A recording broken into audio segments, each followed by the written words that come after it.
একসময় যেটা ছিল শুধু পেটের দায়ে হাল ধরা কৃষকের গল্প, আজ সেটাই হয়ে উঠছে প্রযুক্তির মাঠ, উদ্যোক্তার নতুন সম্ভাবনা। বাংলাদেশে কৃষির সাথে জড়িয়ে আছে 4 কোটির বেশি মানুষ, অথচ দেশের মোট জিডিপিতে এই খাতের অবদান এখনও 11%-এর নিচে। প্রতি বছর প্রায় 35% খাদ্যশস্য আমরা হারিয়ে ফেলি পোস্ট হারভেস্ট পর্যায়ে। আমদানি করতে হয় বিলিয়ন ডলারের খাদ্যপণ্য। তাহলে প্রশ্ন উঠছে, আমরা কি এখনও কৃষিকে সার্ভিসটেন্স মানসিকতায় দেখছি? কেন খাদ্য নিরাপত্তা এখনও আমাদের জন্য মিথ? সব জানতেই আজকের দ্য বিজনেস। আপনাদের সাথে আছে আমি তৌহিদ হাসান। দর্শক, এই বিষয়ে কথা বলতে আমরা আমন্ত্রণ জানিয়েছি এসিআই মোটরসের deputy managing director Subrata Ranjan দাসকে। আসুন তাকে স্টুডিওতে স্বাগত জানাই।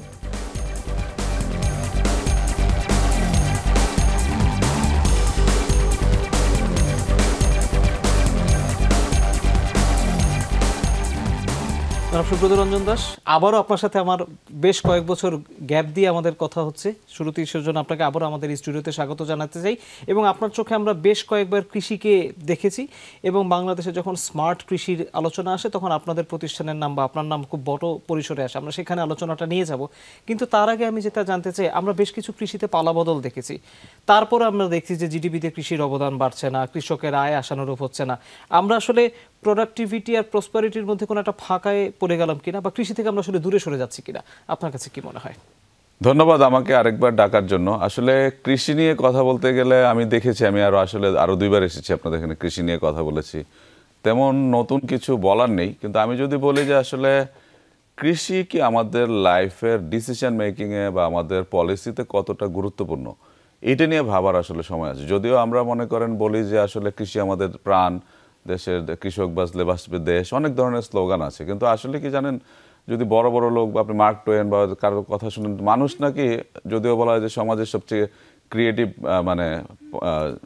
প্রাণী, কিন্তু মানুষ নাকি খুব বেশি অরিজিনাল ভাবতে পারে না। আশেপাশে যা হয় এটাকে চিন্তা ভাবনা করে পারমুটেশন কম্বিনেশন করে। তা আমাদের কৃষির উৎপত্তিটা হলো, আমরা সবার আগে আমাদের আদিম পেশা ছিল কৃষি। কৃষি থেকে আপনার ভালো করতে করতে যখন একটু লেখাপড়ার দিকে গেল মানুষ, তো বড় ছেলেটাকে শহরে পড়তে পাঠালো, ঠিক আছে, সে কৃষি থেকে দূরে চলে গেল। আর গ্রামে যে ভাইগুলি রয়ে গেল, এরা হলো ক্ষেত, কৃষি মানে ক্ষেত। এবং যারা শহরে আসছে তারাই এখনও মনে করেন তাদেরই রিপ্রেজেন্টেটিভরা আসলে কৃষি নিয়ে পলিসি করে। এবং শহরের মানুষ কৃষিকে কতটা আপনভাবে দেখে, এগুলি ভাবার আসলে সময় আছে। নাহলে বাংলাদেশের মতো একটা সম্ভাবনাময় দেশে এত ব্যাকডেটেড কৃষি থাকার কথা না। This is my in summary. আপনি যদি বলতে চান, আমার দেশে একটা মানে আমরা যখন বিভিন্ন সময়ে বিভিন্ন ফোরামে আলোচনা শুনি, তখন একটা কথা খুব মোটা দাগে শোনা যায় যে ভূমির সংকট, জমির সংকট, কৃষি জমির সংখ্যা সামনে কমে যাবে। মাঝে মাঝে তো আমার মনে হয় যে আমরা বোধহয় খুব বেশি আমদানি নির্ভর হয়ে যাচ্ছি খাদ্যের ক্ষেত্রে। তখনই প্রশ্ন আসে, আমরা তাহলে কি করব? একটা আইডিয়া খুব আলোচনা হয়, ল্যান্ড অপটিমাইজেশন। আমরা সিঙ্গাপুরে দেখেছি ওরা ভার্টিক্যাল ফার্মিং শুরু করে দিয়েছে, ইন্টারক্রপিং শুরু করে দিয়েছে। আপনারা তো প্রযুক্তি নিয়েও কাজ করেন কৃষির ক্ষেত্রে, আপনারা কোনো ধরনের এই ল্যান্ডের ভালো ব্যবহার নিশ্চিত করার জন্য কোনো নতুনত্ব দেখতে পাচ্ছেন কিনা? সামনে কি করা উচিত আমাদের? প্রথম কথা হলো যে আমরা আমাদের ল্যান্ডের ফুল পটেনশিয়ালি রিচ করতে পারিনি। এটা একদম ক্লিয়ার কাট ডেটা দিয়ে দেখেন, আমাদের আশেপাশে যেসব দেশ আছে, আমাদের মতোই যাদের কৃষি প্র্যাকটিসেস আছে, তাদের প্রত্যেকটা প্রোডাক্টের পার হেক্টর ইল্ড আমাদের চাইতে অনেক। আপনি যদি ভিয়েতনাম, আমাদের একসময় কাছাকাছি দেশেই ছিল, ওরা এক সিজনই ধান করে, তো ওরা আমাদের প্রায় ডাবল আমাদের চাইতে ইল্ড তাদের জমিতে। তো আমাদের কিন্তু ধানের ইম্পোর্ট হলো আপনার 30,000 কোটি টাকার মতো, চাল বা একটু বেশি হবে হয়তো। এর কারণটা কি? কারণ আমরা যদি 3% ইল্ড, মাত্র 3% ইল্ড ইনক্রিজ করতে পারলেই কিন্তু আমরা এটা কভার করতে পারতাম। সো আমরা ফুল পটেনশিয়াল রিচ করতে পারছি না।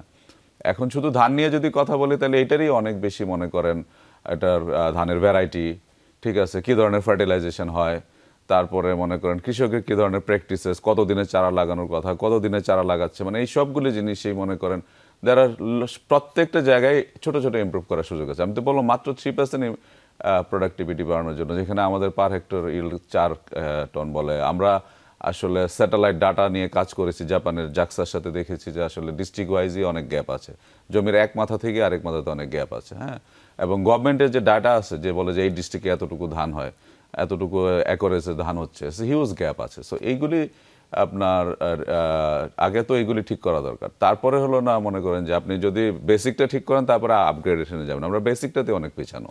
একটা জিনিস, সেটা হচ্ছে আপনি যেহেতু ইল্ড বাড়ানোর কথা বলছেন, আমরা যেসব খাবার আমদানি করি, এখন আমাদেরকে বলি ডাল আমদানি করতে হয়, গম আমদানি করতে হয়, তেল তো আমদানি নিয়ে সারা বছরই আলোচনা হয়। এই যে প্রোডাক্টগুলো, এগুলোতে আসলে আমাদের ধানকে পাশে রেখে আমাদেরকে আসলে এসব কোনো একটা খাদ্যে স্বয়ংসম্পূর্ণ হওয়ার সুযোগ আছে, বা কখনো কি আমাদের উদ্যোগ নিলে এটা কাজে আসবে? ইনস্ট্যান্ট নিডই আসবে। কৃষির যে জিনিসটা হলো যে আপনার সিড লাগবে, প্রপার ভ্যারাইটি লাগবে, অ্যাডাপ্টেশন লাগবে, এই জন্য কৃষি একটু টাইম বন্ডেড। আজকে যদি আপনি ডিসিশন নেয় জিনিসটা করতে চাই, এটা রেজাল্ট আসবে 4-5 বছর পরে। কিন্তু কথা হলো আপনি দেখেন, আপনার যে ধানে যে জমিটা আপনার আমাদের এঙ্গেজ আছে, আপনি যদি আমাদের ইল্ড 50% আমরা ইনক্রিজ করি, আমাদের কাছে আমাদের এসি এর কাছেই ভ্যারাইটি আছে যে 8 টন ইল্ড দেয়, 9 টন ইল্ড দেয়। তো আপনি যদি ধান ভালো ইল্ডের ধান আপনি যদি উৎপাদন করেন, করে যদি আপনি দেশের 25% ল্যান্ডকে যদি আপনি ফ্রি করে নেন, যে না এখানে আর ধান উৎপাদন করার দরকার নাই, তাহলেই কিন্তু আপনি এখানে আপনার বাংলাদেশে যেসব লাগে, আমি আগেও বলেছি যে বাংলাদেশে পেঁয়াজ, আদা, রসুন, ঠিক আছে, এগুলি আপনার আমাদের ইম্পোর্ট করার কোনোই দরকার নেই, কারণ এগুলি বাংলাদেশের এনভায়রনমেন্টে হয়। ভালো ভ্যারাইটি দিতে হবে, আর একটু কভারেজ বাড়াইতে হবে, আর কৃষককে ডেটা দেবে। আপনি জানেন যে পেঁয়াজ যদি কৃষক উৎপাদন করে তখন আবার দাম পায় না, তাহলে তার ওই সময় তাকে প্রোটেকশন দিতে হবে, প্রিজার্ভ করতে হবে।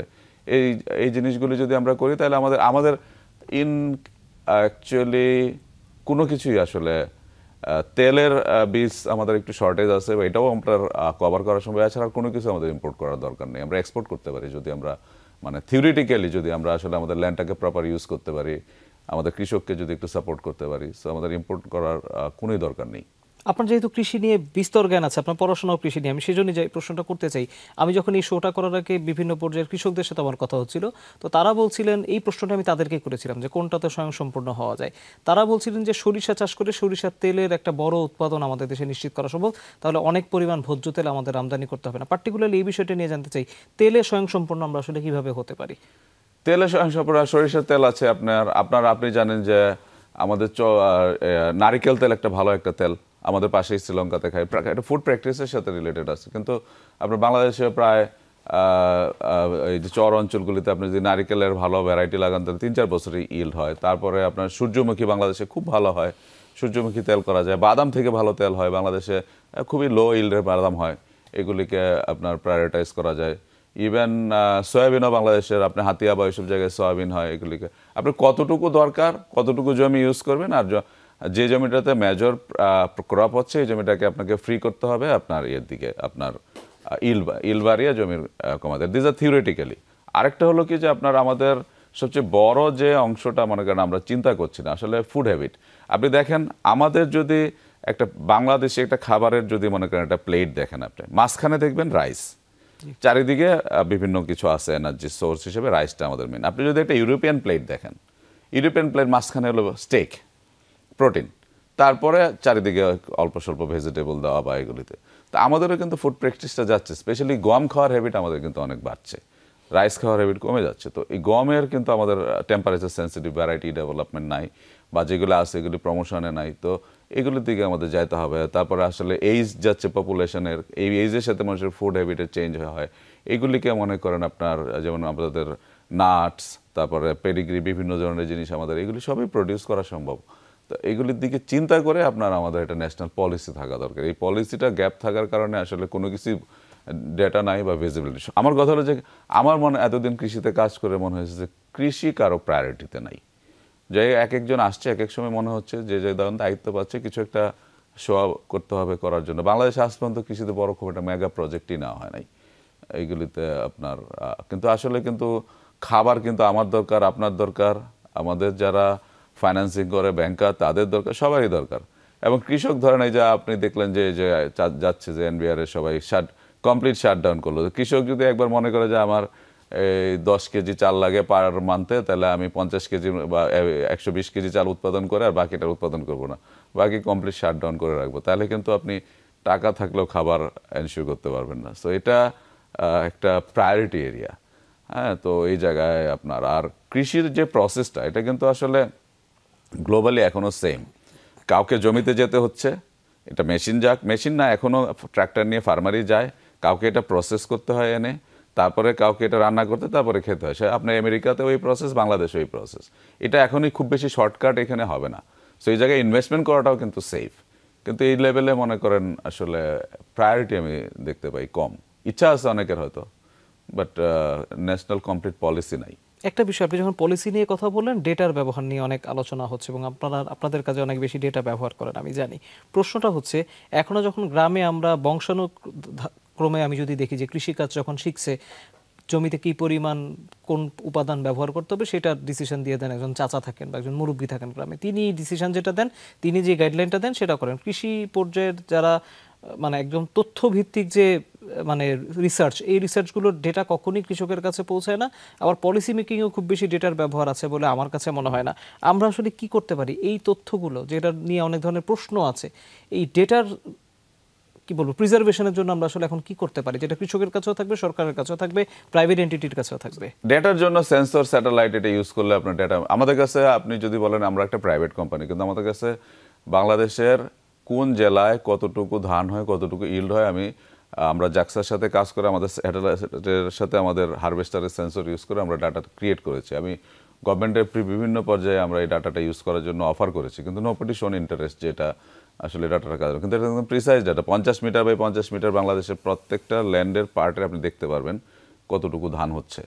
এটা এরকম ডাটাই আমাদের কাছে অ্যাভেলেবল আছে। এবং আমরা যখন বলছি যে এই বোরোর একরেজ এই ডিস্ট্রিক্টে এত, এক্স্যাক্টলি কতটুকু জায়গায় বোরো করেছে এই ডাটা আমাদের কাছে আছে, কিন্তু কেউ তো এটা ইউজ, কিন্তু ডাটা আজকাল ডাটা কালেক্ট করা, ডাটা ইউজ করা এটা খুব বেশি কঠিন কিছু না। ছোট ছোট ডিভাইস আপনার জমিতে দিয়ে দেয়, আপনার ওয়েদার ফোরকাস্ট সহ পর্যন্ত দিয়ে দেয়। আমরা তো অনেক জায়গায় অনেক কিছু ইনভেস্ট করি। হ্যাঁ, বাংলাদেশে স্টারলিংকের মতো ইয়েও চলে আসছে, টেকনোলজিও চলে আসছে। সো আমাদের এই ডাটা ব্যবহার করার ক্ষেত্রে আমাদের ইন্টারেস্টটা গ্রো করতে হবে। আর যেটা আপনি বললেন যে চাচা বা এই করে, এখন এই জন্যই আপনার যে কথাটা যে কৃষক প্রসপেয়ার করতে পারছে না কেন, আগে কৃষি ছিল আপনার অলমোস্ট নেচার ড্রিভেন, বা বৃষ্টির পানি, তারপরে অল্প স্বল্প সার বা সার না দিয়ে। এখন তাকে পানি কিনতে হচ্ছে, তেল কিনতে হচ্ছে, সার দিতে হচ্ছে, ঠিক আছে, কিন্তু এটার আসলে আউটপুটটা কোন জায়গায় যাবে, কি আসবে, ওই জায়গায় তার কাছে কমপ্লিট নলেজ নাই, বিজনেস আন্ডারস্ট্যান্ডিংটা নাই। সে তো এক ধরনের বিজনেস করছে, যে যখন সে তার নিজের খাওয়ার বাইরে অন্যের জন্য প্রডিউস করছে, তাহলে তার বিজনেস তার, বাট এই বিজনেসের ফুল নলেজটা না থাকার কারণে সে প্রসপায়ার করতে পারছে না। একটা বিষয়, সেটা হচ্ছে আপনি যেহেতু প্রসঙ্গটা আনলেন আমি জানতেই চাই, সেটা হচ্ছে যে আমরা যেটাকে স্মার্ট কৃষি বলি, অর্থাৎ কৃষিকে যান্ত্রিকীকরণের ব্যবহার বলি, কৃষিতে বিভিন্ন প্রযুক্তির ব্যবহারের কথা বলি, কিছু কিছু প্রযুক্তি মানে সামগ্রী আপনারা আপনাদের এসএই মোটরস থেকে তৈরি করেন। প্রশ্নটা হচ্ছে এগুলোর অ্যাডাপ্টেশন কতটা বাড়ছে, বা আপনি যেটা বলছিলেন যে এখনও কৃষককেই মাঠে যেতে হয় বা অন্যান্য প্রসেসগুলোর সাথে তাকে সম্পৃক্ত থাকতে হয় সরাসরি, প্রযুক্তির ব্যবহার বাড়ার সম্ভাবনা কি আপনি দেখতে পাচ্ছেন? সবাই কি নিচ্ছে, নাকি সবাই কঠিন বলে দূরে সরে যাচ্ছে? প্রথম কথা হলো যে জমি চাষ করাটা, জমির ধান কাটার জন্য মেশিন কিছু ইউজ হচ্ছে, ধান লাগানোর জন্য যেটা ট্রান্সপ্লান্টার, এটা এখনো ইউজ নাই। তো আমাদের যে প্রযুক্তি ইউজটা, এটা বলা যায় যে শুধু ধানের উপরে কিছু জমি, ধান চাষ এইগুলোর উপরে রয়ে গেছে। এখন আপনার যদি বলি যে আপনার পোস্ট হারভেস্টে আপনার টেকনোলজির ইউজ খুব কম। তারপরে আপনার যখন আপনার প্রোটিন কনজাম্পশন বাড়বে, এনার্জি সোর্স যখন আপনার কার্বোহাইড্রেট থেকে প্রোটিনের দিকে যাবে মানুষ, কার্বোহাইড্রেট কিন্তু আপনার ধান আর গম আপনি রোদে শুকিয়ে গোডাউনে রেখে দিতে পারেন, প্রোটিন কিন্তু এভাবে রাখা যায় না, আপনার জন্য কোল্ড চেইন লাগবে। তারপরে সেফটি, হ্যাঁ, ফুড সেফটি অ্যান্ড আদার্স, আপনি কী ধরনের ম্যাটেরিয়াল আপনি নিচ্ছেন, এগুলি সব কিছু নিয়েই মনে করেন। সো এইসব জায়গায় সব জায়গায় টেকনোলজি, সারা পৃথিবীতে আপনার কৃষি খুব একটা ওপেন সাবজেক্ট। আপনার নেদারল্যান্ড 2 কোটি মানুষের একটা দেশ, তারা $120-22 বিলিয়ন এগ্রিকালচার এক্সপোর্ট করে। আর আমরা মনে করেন সব মিলে আমাদের, তাও প্রবাসী বাঙালি ভাইয়েরা আমাদের প্রোডাক্ট কিনে 1 বিলিয়নের মতো এগ্রিকালচারাল এক্সপোর্ট। সো এক্সপোর্ট করা যায়, নিজেদের খাওয়ার জন্য উৎপাদন করা যায়, হিউজ সম্ভাবনার দেশ। বা সবাই মনে করে যে বাংলাদেশের জনসংখ্যা একটা সমস্যা, কিন্তু আসলে এই মাটির কিন্তু এই ক্ষমতা আছে এতগুলি মানুষকে, আফ্রিকাতেই এতগুলি মানুষ টিকে থাকতে পারবে না। এই মাটিতে পানি, বাতাস, সব কিছুতেই এই মানুষগুলিকে সাপোর্ট করার অ্যাবিলিটি আছে। শুধু গাইডলাইন দরকার, পলিসি দরকার। আর কৃষি কিন্তু চয়েস না, কৃষি কিন্তু প্রায় 2% ওয়ার্ল্ড পপুলেশন।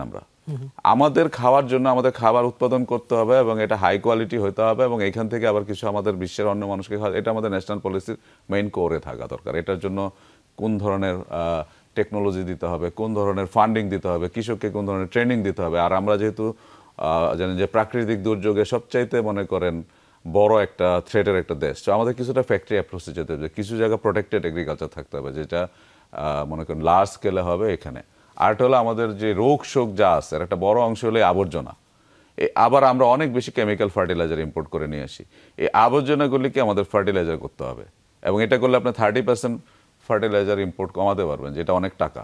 এবং সেই সাথে সাথে রোগ শোক, আবার আমরা দেখেন যে আপনার বাংলাদেশের উপর দিয়ে আপনি হেলিকপ্টার ফ্লাই নেন বা ড্রোন ফ্লাই নেন, দেখতে পান যে ডার্টি লাগে অনেক এটাকে ক্লিন করা, দিজ আর অল মনে করেন প্রায়োরিটিতে নিয়ে করা, এবং এটা করা সম্ভব। নিঃসন্দেহে। আমরা একটি বিরতি নিব, এই পর্যায়ে বিরতি নিয়ে ফিরে এসে আমরা একটু কৃষির সাপ্লাই চেনটা নিয়ে আপনার অভিজ্ঞতা জানতে যাব। দর্শক, একটি বিরতির পর খুব দ্রুত ফিরছি, আমাদের সাথেই থাকুন। দর্শক, আবারও স্বাগত। আপনারা দেখছেন দ্য বিজনেস। আমাদের সাথে স্টুডিওতে আছেন এসআই মোটরসের deputy managing director Subrata Ranjan Das. বলছিলাম সাপ্লাই চেন নিয়ে একটু কথা বলবো। এই প্রসঙ্গটা এই জন্য আনছি কারণ কৃষক বেশ হতাশ। কৃষকের হতাশার পরপর তিনটি প্রসঙ্গ আমি আপনার সামনে আনবো। প্রথম প্রসঙ্গটাই আনি, সেটা হচ্ছে কৃষক মনে করে সে ন্যায্য দাম এখনও পায় না। অর্থাৎ বাজারে যে পণ্যের দাম 50 টাকা, কৃষক হয়তো সেই পণ্যটা 10 টাকায় বিক্রি করেছেন, অর্থাৎ 5 গুণ বেশি দামে যখন এটা বাজারে বিক্রি হচ্ছে তিনি কখনোই সেটা মেনে নিতে পারেন না, কিন্তু তাকে সেটা দেখতে হয়। আমরা এই সাপ্লাই চেনটাকে কেন স্মুথ করতে পারছি না? এত এত হাত চেঞ্জ হওয়া, এত এত মধ্যস্বত্বভোগী বা যাই বলি না কেন, আমাদের কি আসলেই দরকার? অনেকে তো এখন সমবায় ভিত্তিক বাজারের কথা কৃষকের জন্য বলে, কোনটা আসলে সলিড সলিউশন? প্রথম কথা হলো যে কৃষককে আরো লো কস্টে প্রোডাকশন করার জন্য টেকনোলজি দিতে হবে। যেটা 8 টাকায় করছে সেটা যদি সে 60 টাকায় করতে পারে, 6 টাকায় করতে পারে, তাহলে তার এখানে প্রফিটটা থাকবে। হ্যাঁ, কারণ এগুলি সবগুলি আমাদের কোনো সিড, কোনো ল্যান্ডের হাই পটেনশিয়াল রিচ করতে পারে না, এটা একটা। দ্বিতীয়ত, আসলে একটা ন্যাশনাল প্ল্যান থাকা দরকার যে আসলে কৃষক কতটুকু, টমেটো মানে টমেটোতে দাম কমে যায়, আসলে কতটুকু টমেটো হেক্টর দরকার বা কত একরে যা আমাদের টমেটো করতে হবে, এটা বেসিক ইনফরমেশন থাকা দরকার, যাতে কৃষক অ্যাক্সেস করতে পারে যে এই বছর সে টমেটো করবে কি করবে না। তারপরে কথা হলো তার কাছে মার্কেট প্রাইসের একটা ডেটা থাকা দরকার, যে আজকে ঢাকা, চিটাগাং কি মার্কেটে যাচ্ছে।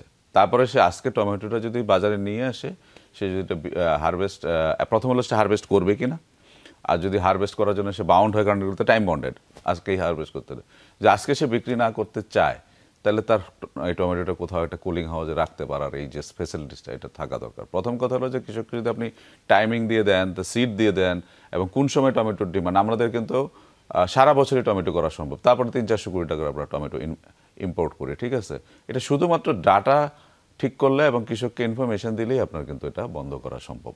এই জায়গাতে প্রথমে তো আমি যেগুলো সাপ্লাই চেনের আগে দরকার হলো যে কতটুকু প্রোডাকশন আমাদের দরকার, কখনো ওভার প্রোডাকশন হচ্ছে, আবার কখনো শর্টেজ হচ্ছে, এই জায়গাটাতে হারমোনি করা, এবং এটা হারমোনি করার জন্য ন্যাশনাল প্ল্যান দরকার, এবং এটা কৃষকের রিকোয়ারমেন্টটা বুঝে একটা বার্সাই ভিউ দরকার, বার্সাই ভিউতে কৃষককে ইনফরমেশন, কৃষককে চয়েস দেওয়া দরকার, যে সেই বছর যদি দেখে যে অনেক মানুষ টমেটো করার জন্য ইন্টারেস্ট নিচ্ছে, সে নাও করতে পারে টমেটো যে সময় হয় সময় বেগুনও হয়, সে ইচ্ছে করলে বেগুন করতে পারে, তাহলে কিন্তু সে বার্গেনিংয়ের স্কোপটা পায়। আরেকটা হলো যে এটা লিটল বিট প্রিজার্ভ, আজকে বাজারে এসে আজকে ফেলে না দিয়ে এটা যাতে একটু প্রিজার্ভ করতে পারে, এরকম বাজার অন্তত আপনার ইউনিয়ন ভিত্তিক আপনার ছোট ছোট কুলিং হাউসগুলি এগুলি করা দরকার। এগুলি খুব এক্সপেন্সিভও না, এবং এগুলি আপনি কিন্তু ব্যাংক লোনের মাধ্যমে কাউকে করতে পারেন, যে এগুলি ফেসিলিটেট করা, সে যাতে এটা ব্যবসা হিসেবে দেখতে পারে। এটা শুরু করতে হবে, এভাবেই যেতে হবে।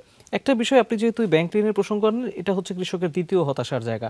যখন তিনি প্রযুক্তিকে অ্যাডপ্ট করতে যাচ্ছেন, তিনি যখন নতুন ধরনের ফসল আনতে যাচ্ছেন, কৃষির যান্ত্রিকীকরণের কথা ভাবছেন, তখন তিনি ব্যাংক ঋণ পান না, তিনি তার রিস্ক ম্যানেজমেন্টের জন্য কোনো ধরনের অন্য ফ্যাসিলিটিস পান না, তিনি বিমা কাভারেজ পান না। শস্য বিমা নিয়ে আমরা অনেক আলোচনা করেছিলাম, সেটি খুব বেশি সারা বাংলাদেশে পায়নি।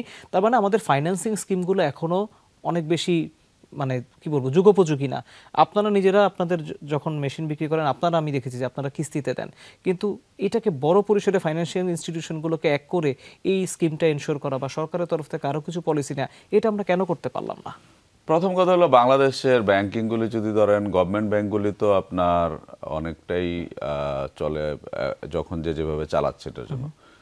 প্রাইভেট ব্যাংকগুলি very much comfortable class banking করে, তারা আপনার একদম একটা ক্লাসকে ফাইন্যান্সিং করে। নট অনলি কৃষক, আপনি বাংলাদেশে বলছেন যে young dividend, and young dividend আপনার যদি করেন, তাহলে আপনি কি এই সব ইয়ং পিপুলকে সবাই চাকরি দিতে পারবে? বা তাহলে তাদেরকে তো একটা ফাইন্যান্সিয়াল ইনস্টিটিউট থেকে অ্যাক্সেস থাকা দরকার, ফান্ডের অ্যাক্সেস থাকা দরকার। এই ফান্ডের অ্যাক্সেসটা তো নেই। যে রিসেন্ট যে আপনার সোসাইটিতে চেঞ্জটা হলো, একটা হলো সোশ্যাল জাস্টিস, আর একটা হলো আনএমপ্লয়মেন্ট। এইগুলিতে যদি আপনার করতে চান, তাহলে আপনাকে তো যারা গুড বিজনেস আইডিয়া নিয়ে আছে তাদেরকে ফাইন্যান্সিং করা, এর মধ্যে কৃষকও পড়ে, গ্রামের কৃষকের ছেলেও পড়ে। গ্রামের কৃষকের ছেলে তার বাবার চাইতে যদি আরেকটু আপডেটেড কৃষি করতে চায়, কৃষি করতে গেলে সে যদি যন্ত্রপাতি বা অন্য কিছু অ্যাক্সেস নিতে চায়, এটা তো ফাইন্যান্সিংয়ের কোনো অ্যাক্সেস নাই। কিন্তু রয়েই গেছে এটা ক্লাস ব্যাংকিংয়ের কারণে। এই জায়গাগুলিকে গ্যাপ ফিল আপ করতেই হবে। হ্যাঁ, বাংলাদেশে কোনো এগ্রিকালচার এনবিএফআই নাই, বাংলাদেশে কোনো এগ্রিকালচার এনবিএফআই নেই। তো এইগুলিতে আসলে আমি আজ পর্যন্ত কোনো হোলিস্টিক একটা ডিসকাশনই দেখিনি, যে এটা তো হওয়া তো দূরের কথা, যেটা নিয়ে সবাই মিলে বসে কথা বলে, হ্যাঁ। আর যারা মনে করেন পলিসি মেকিং করে তারা তো আসলে 50+ মানুষ, তারা আসলে কম খায়। তারা মনে করে খাওয়া জিনিসটা মানুষের লাইফে লেস ইম্পর্টেন্ট জিনিস, আর অনেক ইম্পর্টেন্স আছে, ঠিক আছে। সো আর ইয়ং পিপল যাতে খাবার দরকার তারাই তাদের যে কথা চিন্তা করে, আমি আমার এতদিনের এক্সপিরিয়েন্স থেকে বলছি। তো এই জন্য এই জায়গাতে আমরা অনেক রিকোয়ারমেন্ট থেকে অনেক দূরে চলে যাচ্ছি, ঠিক আছে। দু একটা প্রাইভেট কোম্পানি, আমাদের মতো কোম্পানি আমরা চেষ্টা করছি, but this is very nominal মানে কোম্পানি ইন্ডিয়ার সাথে। আমরা পাবলিক লিমিটেড কোম্পানি, আমাদের প্রতি বছর ক্যাশ ফ্লো এনে এগুলির উপরে জবাবদিহিতা আছে, আর কতটুকু, বাট নিডটা অনেক। এবং আমি মনে করি যে আমরা যারা অনেকদিন যাবত কৃষি নিয়ে কাজ করি, আমরা সারা পৃথিবীতে ঘুরে ঘুরে এবং আমাদের মতো রাইস গ্রোয়িং কান্ট্রি ঘুরে ঘুরে যেসব এক্সপিরিয়েন্স আছে, এগুলি আপনার অনেকটা সাকসেস, এবং আমরা তো সাকসেসফুলি করেছি, এগ্রিকালচার মেকানাইজেশন চেঞ্জ করেছি বা এগুলো। বাট আমাদের জন্য প্রবলেম হলো আমাদেরকে যে পলিসি মেকিং বডিতে ডাকে না তা না, কিন্তু যখনই আমরা কথা বলি বিজনেস হাউস থেকে, তখন এটা মনে করে যে এটার পিছনে কোনো ব্যাক অফ দ্য মাইন্ড, আরও নতুন বিজনেসের ধারণা নিয়ে আসলো কি না, আরও কিছু টাকা। কিন্তু আসলে আমরাও এই দেশের নাগরিক। আমি কৃষকের পয়সায়, আমি বললেন যে আমি কৃষিতে পড়াশোনা করি, কৃষকের পয়সায় আমার গ্র্যাজুয়েশনটা কমপ্লিট হয়েছে, পাবলিক ইউনিভার্সিটিতে পড়েছি আমি। So we feel responsible also যে এটাতে কিছু একটা করা, আরও কিছু করা দরকার। অনেক কিছু করা যায়, অনেক লেস এফোর্টে অনেক কিছু করা যায় যদি আমরা কোঅর্ডিনেটেড ওয়েতে করতে পারি। কৃষককে যদি আমরা মাথায় রাখি এবং তাকে যদি রাখি যে সে আমার খাবার যোগান দিচ্ছে, তার জন্য আমার একটা কিছু করার আছে, তাহলে এটা যদি সবাই ফিল করি, তাহলেই দেশের আপনার চেঞ্জটা হয়ে যাবে। একটা বিষয়, সেটা হচ্ছে তৃতীয় হতাশার জায়গা কৃষকের, সেটা হচ্ছে যে আমরা অনেক ন্যূনতম মজুরির কথা বলি না, ন্যায্য মজুরির কথা বলি না, সেটা কৃষিতে আমরা এখন এনশিওর করতে পারিনি। যে কারণে আমরা এখন দেখতে পাই যে শহরে অনেক ধরনের কর্মীদেরকে আপনি দেখবেন, দিন মজুর যারা দৈনিক মজুরির ভিত্তিতে কাজ করেন, তাদের অনেককেই দেখবেন তারা কৃষিকাজ ছেড়ে এসে এখন শহরে তারা অন্য পেশাতে যাওয়ার চেষ্টা করছেন। আমরা তো এরকমও শুনেছি যে ধান কাটার সময় নাকি গ্রামে লোক পাওয়া যায় না, কারণ তাদেরকে বাড়তি টাকা দিতে হয়, সেটা অনেকে এফোর্ড করতে চান না। আপনাদের হারভেস্টার এই ক্ষেত্রে অনেক কাজে লাগে। প্রশ্নটা সেটা না, প্রশ্নটা হচ্ছে কৃষক বা কৃষি পেশার সাথে যারা জড়িত তাদের ন্যায্য মজুরি, বা যারা কৃষি শ্রমিক তাদের ন্যায্য মজুরিও তো আমরা নিশ্চিত করতে পারলাম না। এটি নিয়ে কোনো ভাবনা কি আনতে পারি আমরা সামনে? যেহেতু কৃষক নিজে ইনভেস্টর, তো এখানে তাকে মজুরির ব্যাপারটার চাইতে ব্যাপারটা হলো যে তাকে প্রফিটেবল করতে হবে। তার প্রফিটটাকে মাথায় রেখে সবাইকে মনে করেন কাজের, কারণ যেহেতু সে নিজেই যাচ্ছে নিজের জমিতে, এখানে তো সে ম্যাক্সিমাম ক্ষেত্রেই তো এখানে কৃষি শ্রমিকের সাথে সাথে নিজে সে আর তার জন্য আর কোনো চয়েস নাই। সে তার জমিটা আছে, তার নিজে যেতেই হবে জমিতে। এটাকে আমরা খুব এক্সপ্লয়েট করছি, ঠিক আছে, যে আসলে না করে করবে, ধান না চাষ করে করবে কি, কিন্তু তার ধানটা প্রফিটেবল করা, তার জন্য কমফোর্টেবল লাইফ করা। তারপরে মনে করেন আপনার দেখেন প্রতি বছর আমাদের চলচ্চিত্র পুরস্কার কত কিছু আছে, কৃষি পুরস্কারগুলি খুবই ইগনোর্ড। আপনি হয়তো জানেনই না কোন কৃষক বাংলাদেশে। আমি তো মনে করি বাংলাদেশের স্টার ইউনিয়ন কৃষক থাকা দরকার, স্টার উপজেলা কৃষক থাকা দরকার, স্টার ডিস্ট্রিক্ট কৃষক থাকা দরকার, ন্যাশনালি মনে করেন স্টার, এবং ক্রপ বাই ক্রপ থাকা দরকার, যে he is the star rice producer, he is the star wheat producer, he is the star fruit producer, he is the star vegetable producer in for this district। কারণ কৃষক কিন্তু দেখে দেখে একজনের কাছে আরেকজন শিখে, এবং তাদেরকে এই সম্মানটা তাদের পাওনা, ঠিক আছে। এবং এইগুলি থেকে আসলে টোটাল জায়গাটা আপনি কৃষককে মাথায় সামনে রেখে, বাংলাদেশের অর্থনীতি কোনোদিনই আগাবে না আপনি যদি কৃষিকে প্রাধান্য না দিতে পারেন। কারণ আপনি 2% ওয়ার্ল্ড পপুলেশনকে যদি ইম্পোর্ট করে খাওয়ান, তাহলে আপনার যত জায়গা থেকে যা আর্ন করেন ওটা এখানে শেষ হয়ে যাবে। একটা বিষয়, সেটা হচ্ছে আপনি কৃষকের রিকগনিশনের কথা যেহেতু বলছিলেন, আমার কাছে একটা জিনিস মনে হয় যে কৃষি শিল্প যদি আমরা একটু বড় পরিসরে নিশ্চিত করতে পারি, কৃষকের হয়তো বিক্রির একটা বিকল্প জায়গা তৈরি হয়, বা তাদের বাড়তি উৎপাদন করার হয়তো ইচ্ছাটা তৈরি হবে। কিন্তু সেখানে প্রশ্ন হচ্ছে, আমাদের 35% ফসল বা শস্য যাই বলি না কেন, সেটা আমাদের নষ্ট হয় পোস্ট হারভেস্টিংয়ের পরে, এক। কিন্তু আবার কৃষি প্রক্রিয়াজাত যে মানে প্রতিষ্ঠানগুলো, সেই গতিতে আমরা এখনও বেশ পিছিয়ে আছি। আপনাদের মতো কিছু প্রতিষ্ঠান আছে, কিন্তু এই সংখ্যা কিন্তু খুব বেশি বাড়েনি বাংলাদেশের কৃষিকে বেস করে। কেন আমরা কৃষি শিল্পে একটা বড় ড্রাইভ দিতে পারলাম না? পলিসির অভাব। আমি তো বলবো যে আমরা বড় বড় ব্রিজ করে ফেললাম, এটা করলাম বা ওই করলাম, সব কিছু করলাম, কিন্তু পলিসির অভাব। আমার বাংলাদেশের প্রত্যেকটা ভেজিটেবল গ্রোয়িং এরিয়াতে মাল্টিপল কোলিং চেম্বার সহ কেন ভেজিটেবল কোল্ড স্টোরেজ করা যাবে না, এবং এগুলি কেন আমরা ফরেন ইনভেস্টরকে মনে করেন কমফোর্টেবল, এবং আমরা তো যেহেতু পিপিপির সিস্টেমটা আছে, আমরা তাদেরকে বলেই দিতে পারি তুমি করো। আপনি দিনাজপুরে আপনার লিচু হয়, এই লিচু এখন আর পাওয়া যাচ্ছে না। আপনি যদি এখন লিচু বাজারে দেন, আপনি 2000 টাকা শতেও মানুষ কিনতে রাজের মন আছে, কিন্তু নাই। কিন্তু দিনাজপুরে যে আপনি একটা কোল্ড স্টোরেজ করবেন, ঠিক আছে, এটা তো গভর্নমেন্ট কোল্ড স্টোরেজটা না করুক, কিন্তু গভর্নমেন্ট তো একটা সার্ভে করে একটা রিপোর্ট দিতে পারে যেটার এগেনস্টে ব্যাংক ফাইন্যান্সিং করতে পারে। ব্যাংক ফাইন্যান্স করতে গেলে তো একটা সার্ভে লাগবে, তো ওই সার্ভেটা করতে আপনি দিতে পারেন।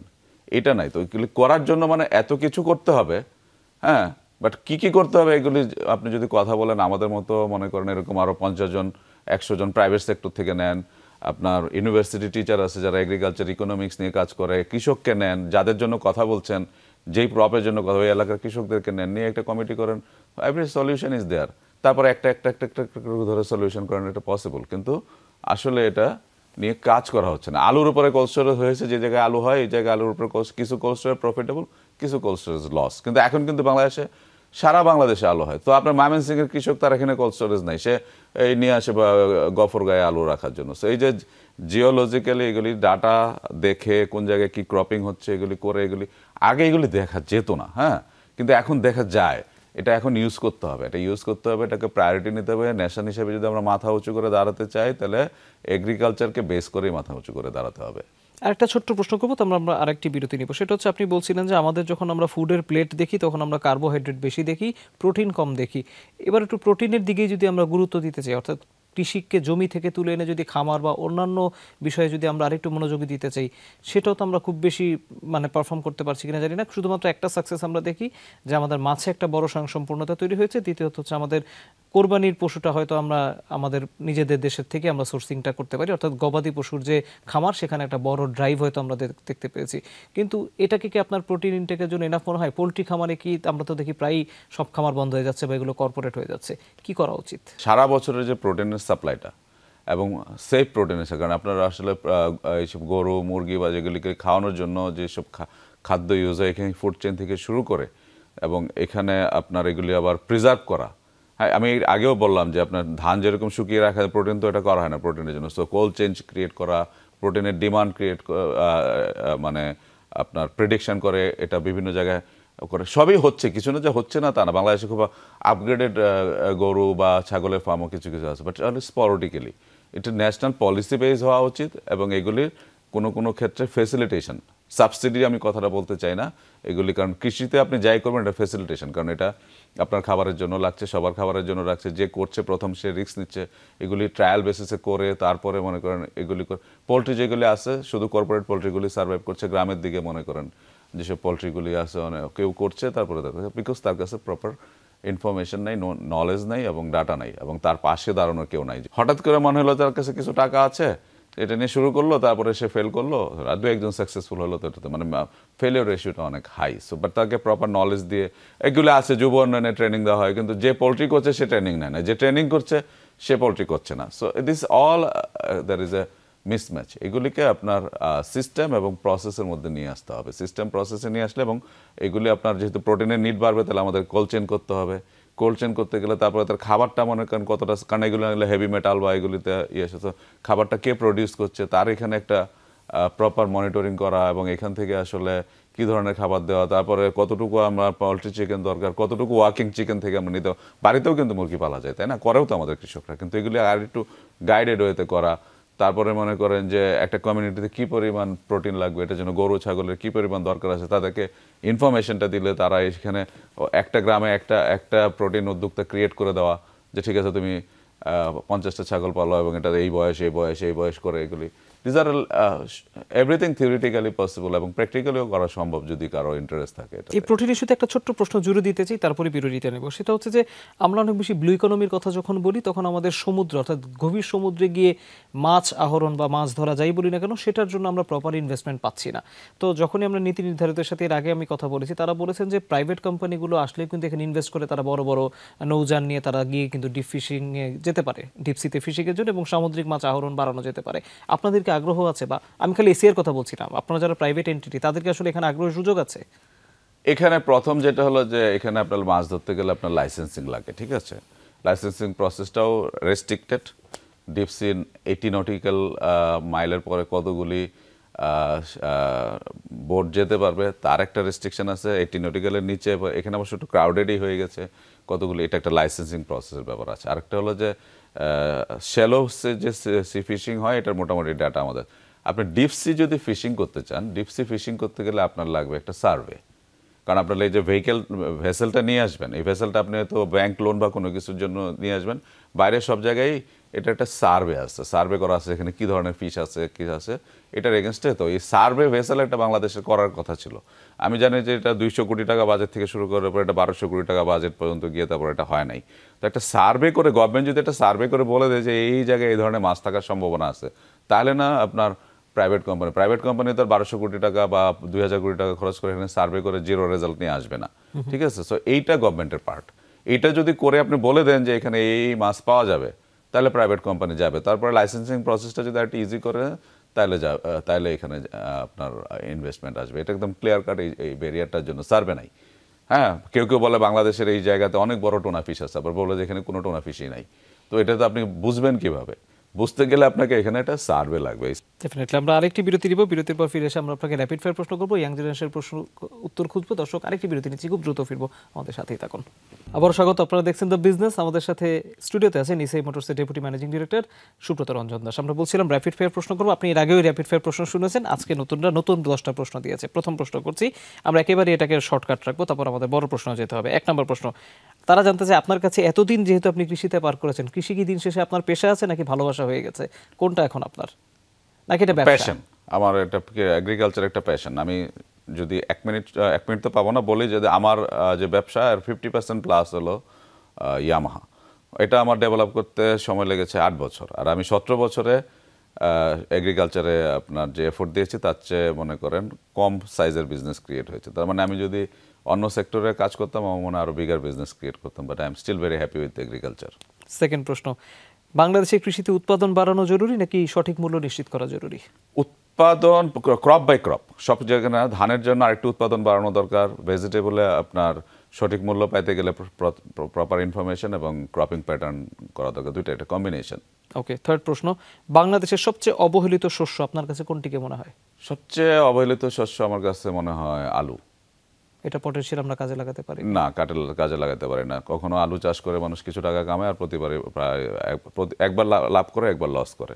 বাট এটার কিন্তু কোলিং বা এগুলি ইনফ্রাস্ট্রাকচার রেডি করা আছে, এটা কিন্তু জাস্ট ন্যাশনাল প্ল্যানিং দরকার। এবং পটেটো রিলেটেড অনেক কিছু আমরা ইম্পোর্ট করে নিয়ে আসি, এটা 100% স্টপ করা যায়। ওকে, পরের প্রশ্ন 4 নম্বর, কৃষি খাতে আপনার দেখা সবচেয়ে বড় ভুল সিদ্ধান্ত নীতি নির্ধারকদের, যেটা আগে হয়েছে, যেটা করা ঠিক হয়নি? কৃষি খাতে আসলে সঠিক নীতি করা হয়নি। এর মধ্যে যদি বলি যে আসলে কৃষি ঋণটাকে মনে করেন আমাদের অনেক বেশি প্রায়োরিটি দিয়ে করা উচিত ছিল। যেটা আছে যে এই ব্যাংক দিবে ওই ব্যাংক দিবে, আসলে কৃষকের ঋণ নিতে গেলে আপনার জমি বন্ধক দিয়ে নিতে হয় গভর্নমেন্ট ব্যাংক থেকে।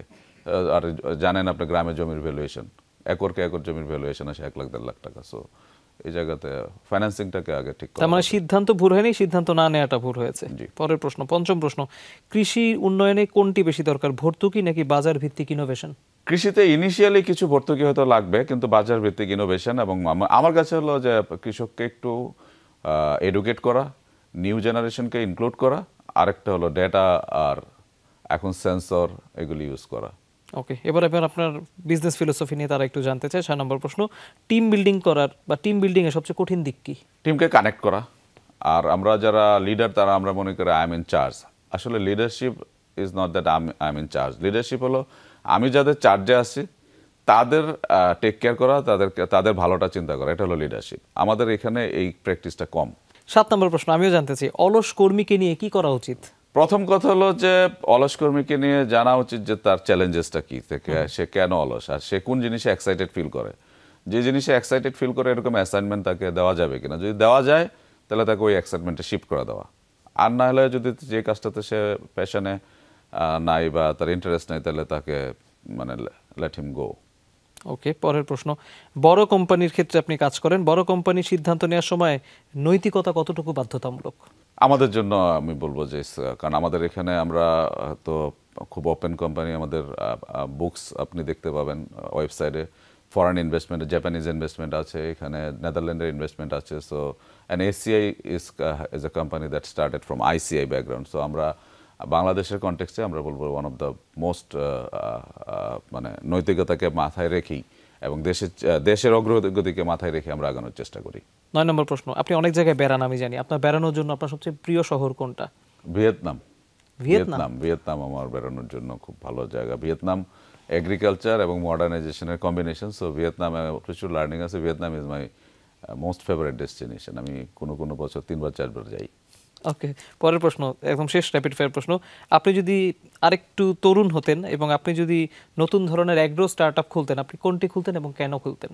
আমি প্রথমত হলো যে আমি কৃষকের জমি নিয়ে নিতাম, কৃষকের সাথে কোলাবোরেট করে জমি নিয়ে তারপরে চেষ্টা করতাম ফান্ডে অ্যাক্সেস করে তার জন্য পুরো একটা ক্রপ সাইকেল প্ল্যানিং করে একটা গ্রাম, তারপরে 5টা গ্রাম 10টা গ্রামকে ম্যানেজ করার চেষ্টা করতাম আমি। ওকে, খুবই ডিফারেন্ট প্ল্যান, কিন্তু আশা করি যাদের এই উত্তর দরকার ছিল তারা সেই উত্তরগুলো পেয়েছেন এবং তাদেরও নতুন কিছু আইডিয়া আপনার কাছ থেকে পেয়েছেন। আমরা র্যাপিড ফায়ারের অংশটি শেষ করলাম। যারা কৃষিতে স্টার্টআপ নিয়ে কাজ করে, বড় প্রশ্নে যাচ্ছি, তারা এখন এক ধরনের আইডিয়া নিয়ে কাজ করে। সেটা হচ্ছে তারা মনে করে যে স্মার্ট ফার্মিং এখনও একটা স্টার্টআপের একটা রহস্যে ঘেরা জায়গায় আটকে গিয়েছে, তারা এটা নিয়ে খুব বেশি এগোতে পারেন না। বাস্তবে আসলে কৃষকের কাছে পৌঁছাতে তাদের খুব কষ্ট হচ্ছে। আপনার কি তাই মনে হয় যে স্টার্টআপগুলো কৃষি বেসড আসলে আমরা খুব বেশি দূর নিয়ে যেতে পারছি না? পলিসি সাপোর্ট না হয় আছে, ফাইন্যান্সিং কি আছে? আমি তো কোনো এগ্রিকালচারে কৃষকের কাছে অ্যাপ্রোচ করছে এরকম কোনো স্টার্টআপ আমি আমার চোখেই পড়ে নাই। কারণ আমরা তো বাংলাদেশের মানে স্টার্টআপ কৃষিকার কাছে নতুন যদি যায়, এখনো কেউ ফাইন্যান্স নিয়ে যেতে পারে, আর নাইলে যাবে টেকনোলজি নিয়ে। বাংলাদেশের এগ্রিকালচার মেশিনারিজের 50% আমরা প্রাইস সেল করি। আমার কাছে তো কেউ কোনোদিন আসে নাই যে আমার এরকম একটা টেকনোলজি আছে, আমি একটা কৃষকের এইটা উপকার করতে পারে। সো ওটা আসলে বাংলাদেশে কোনো টেকনোলজিক্যাল এগ্রিকালচার স্টার্টআপ আমার ধারণা নাই। আচ্ছা, আপনারা বলতে চাচ্ছেন যে আপনারা সেক্ষেত্রে ফাইন্যান্সিং করতে রাজি আছেন যদি কেউ ইনোভেটিভ আইডিয়া নিয়ে আসে?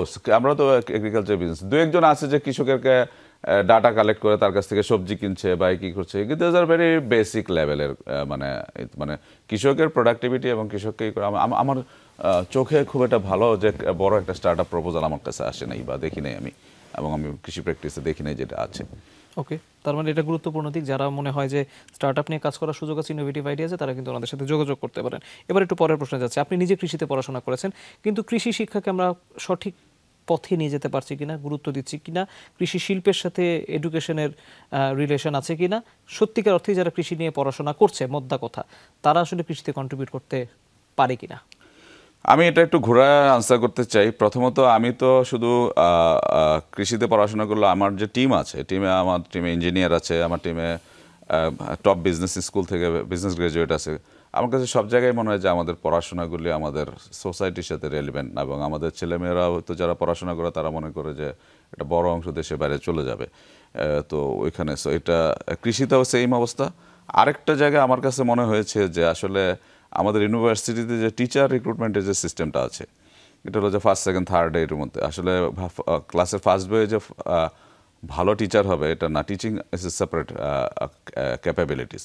আর তাহলে কীভাবে রিক্রুট করবে এটা আমার কোনো সলিউশন নাই। কিন্তু ভালো যারা পড়াতে পারে এবং ভালো যারা সোসাইটির সাথে লিঙ্ক আছে, ঠিক আছে, আপনি জানেন যে টিচাররা যারা first second third year little bit isolated হয়। সো ইন্ডাস্ট্রিতে যে কী রিকোয়ারমেন্ট আছে, ইন্ডাস্ট্রির রিকোয়ারমেন্টই তাদের কাছে নাই। সো এটা এগ্রিকালচার থেকে শুরু করে সব জায়গায় আমি দেখতে পাই যে আমাদের পড়াগুলি সোসাইটির সাথে রেলিভেন্ট কম সব জায়গায়। যদি এটি হয়ে থাকে, আমরা একেবারে অনুষ্ঠানের শেষ পর্যায়ে শেষ প্রশ্নটি করতে চাই। কৃষি নিয়ে তো আপনি অনেক চড়াই উতরাই দেখেছেন, বাংলাদেশে পলিসির একটা বড় গ্যাপ আছে দেখতে পাচ্ছেন, তারপরও তো আমরা স্বপ্ন দেখতে ভালোবাসি।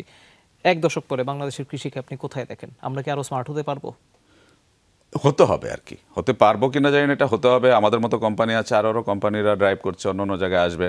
আমি দেখি যে বাংলাদেশের প্লেটে প্রোটিনের পোর্শন বাড়ছে, ঠিক আছে, মানুষজনের ক্যালোরি গ্যাপ কমছে, এবং আমাদের ইয়ং জেনারেশন, আপনি জানেন যে এখনও প্রচুর আপনি দেখবেন যে লিবিয়ার এখানে যদি আপনার বোট অ্যাক্সিডেন্ট হয়, অন্তত 2-4-5 জন বাংলাদেশি ছেলেপেলে আছেই। হ্যাঁ, সো এরা 10 লাখ 15 লাখ টাকা খরচ করে চলে যাচ্ছে লিবিয়াতে। তো এদেরকে আসলে বোঝাতে হবে যে বাংলাদেশে যদি তুমি ইনভেস্ট করো, আমরা চেষ্টা করছি বিভিন্ন ডিজিটাল কমিউনিকেশন এটা দিয়ে বা এটাতে, যে এখানে ইনভেস্ট করো, ইয়ং পিপুলকে আপনার এগ্রিকালচারে ইনভলভ করতে হবে, এবং আপনার এই ইয়ং পিপুলকে মডার্ন টেকনোলজি দিতে হবে, এদেরকে বোঝাতে হবে যে আমাদের গ্লোবাল যে আমাদের মতো আরও পপুলেশন আছে, মনে করেন লাইক জাপানেরই আপনার এগ্রিকালচার কৃষকের বয়স 65 বছর, তোরা খাবে কীভাবে, আমরা ওদের জন্য প্রডিউস করবো, গুড কোয়ালিটি প্রডিউস করবো, যাবো, এই ভিশনটা তাদেরকে দেখাতে হবে, ন্যাশনাল পলিসি থাকতে হবে। তারপরে ধরেন হালাল ফুডের একটা বিরাট বড় একটা হয়তো মার্কেট সামনে হবে আমাদের জন্য এবং আমাদের আশেপাশের জন্য। ওইসব জায়গায় মনে করেন আপনার কাজ করার জন্য মনে করেন ইয়ং জেনারেশনকে নিয়ে একটা নিউ জেনারেশনের কৃষক ক্রিয়েট করতে হবে, এবং এই কৃষককে সামনে নিয়ে আগাইতে হবে। আমি ধরে নিলাম যে সামনে যারা এটা কৃষিতে সরকারের সাপোর্ট ছাড়া কৃষি আগানো খুবই ডিফিকাল্ট। সো যারা এই জায়গায় আসবে তারা এটা নিয়ে চিন্তা করবে, এবং এটা হলে আমরা অনেক স্ট্রং একটা কৃষি বেস তৈরি করতে পারবো, এবং এটা আমাদেরকে জাতি হিসাবে অনেক স্ট্রং করবে, এবং আমাদের আনএমপ্লয়মেন্টের যে প্রবলেম তার একটা বড় অংশ সলিউশন হয়ে যাবে। নিঃসন্দেহে আমরা তেমনটি আশা করি। জনাব সুব্রত রঞ্জন দাস, আপনি আমাদের কাছে স্টুডিওতে এসে সময় দিয়েছেন, সেজন্য আপনাকে আবারও ধন্যবাদ। ধন্যবাদ, আমাকেও কিছু কথা বলতে দিলেন। আমি যদিও টেলিভিশনে আর যাই না, কারণ আমার মনে হয় না যে এইসব কথাবার্তা কেউ শুনে। তারপরেও যেহেতু আপনারাও ডাকেন, আপনাদেরও অনেক স্ট্রং ইচ্ছা আছে, আমাদেরও ইচ্ছা আছে যে এই জিনিসগুলি বাস্তবায়িত হোক। আমরা চেষ্টাও করে যাচ্ছি। সো এটা আমার আসতে পারলে আপনাদের এখানে এবং আপনি কথা বলার সুযোগ আনইন্টারাপ্টেড দেন, এই জন্য ভালোই লাগে এখানে আসতে কথা বলতে। অনেক ধন্যবাদ। আশা করি যমুনা টিভির কথা সবাই অন্তত শুনবে। ধন্যবাদ আপনাকে।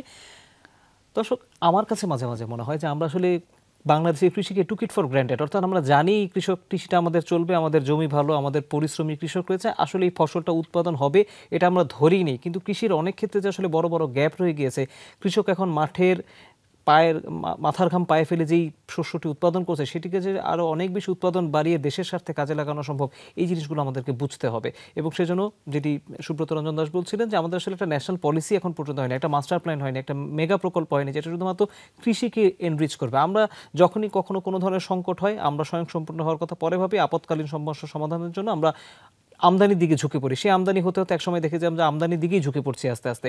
এই প্রবণতা থেকে বের হয়ে আসতে হবে। সবচেয়ে গুরুত্বপূর্ণ হচ্ছে যারা তরুণরা, আমরা দেখতে পাই মানুষ অনেক শহরমুখী হয়ে যাচ্ছে, কেউ গ্রামে থাকতে চায় না, কিন্তু প্রান্তিক অঞ্চলে থেকে কৃষিকে যে আসলে অনেক বেশি সমৃদ্ধ করার জায়গা রয়েছে, কন্ট্রিবিউট করার জায়গা রয়েছে, সেটা আসলে তরুণদেরকে অ্যাটলিস্ট অনুধাবন করতে হবে। তাহলেই আসলে বাংলাদেশের অর্থনীতি, যেটিকে আমরা শক্তিশালী হওয়ার কথা বলি, সেটি আসলে নিশ্চিন্তে করা সম্ভব হবে। এতক্ষণ ধরে যারা আয়োজন দেখেছেন তাদের সবাইকে অনেক ধন্যবাদ। সবাই অনেক ভালো থাকবেন।